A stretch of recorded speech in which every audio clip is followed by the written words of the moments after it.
Daddy. Hi guys, I'm Allie from Allie Likes to Write, and this is Sweet Molly. She has agreed to help me today.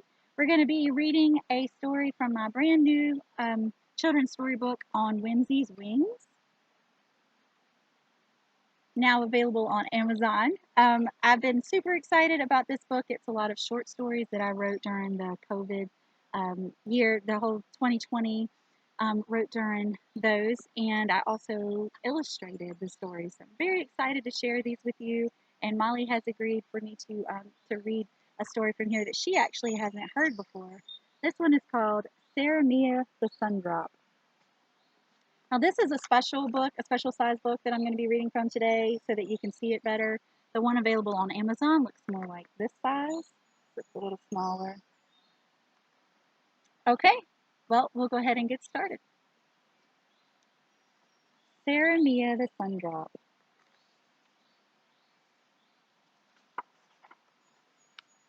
Sarah Mia was a sunbeam. Well, she was really a drop of sunshine. Her job was to help flood the world with light and hope and cheer, and she did just that. Everywhere she went, she saw smiles come onto people's faces. She saw them wake up and get ready to work and play. She watched them reach their fingers out to catch her as she fell through the air and pulled softly on the ground. A sundrop's day was always fun and happy. There were some places where she was not allowed to go, though, and this made Sarah Mia sad. She would peek through the leaves of a giant magnolia tree and see thick shade inside. She desperately wanted to jump through the branches and light up the tree trunk. She was also not allowed to fly through the grumpy gray clouds that sometimes gathered in the sky. And she was never, ever, under any circumstances, allowed to go out at night. Sarah Mia always wondered what this meant.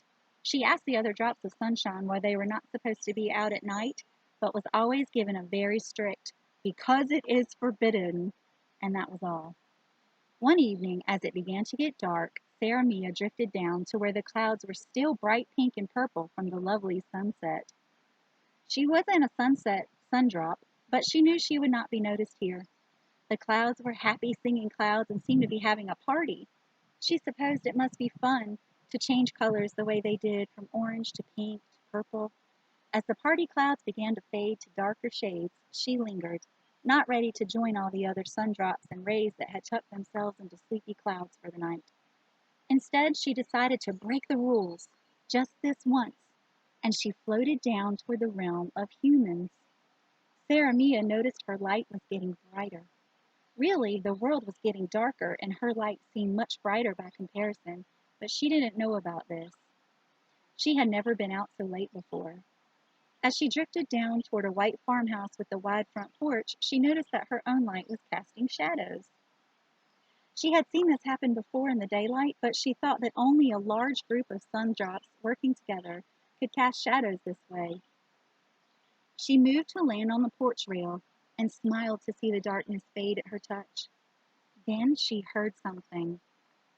Oh no, a child was crying. She flew around the corner of the farmhouse and crept to an open window. She peeked in. A very young girl was crying in her bedroom because she was afraid of the dark. Sarah Mia popped through the window and landed sweetly in the crib next to the little girl. The girl stared at her with large blue eyes and began to giggle. A chubby little finger poked Sarah Mia, and it tickled, so she giggled too. The little girl and the sundrop danced and played together, and giggled until the child yawned and stretched and lay down. She snuggled Sarah Mia close to her and fell softly and happily to sleep. The sundrop, smiling, kissed the little girl lightly on the cheek, then skipped up to the window and up into the sky.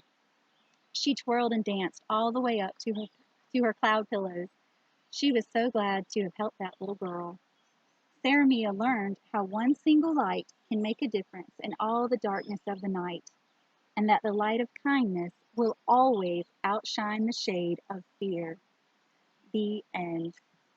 What do you think of that story, Molly? That was amazing. I love that recording. Oh, nice. Well, we'll go Um, ahead and say bye to everyone then. Bye bye. Thanks This for is from watching. Allie Likes to Write. Thanks.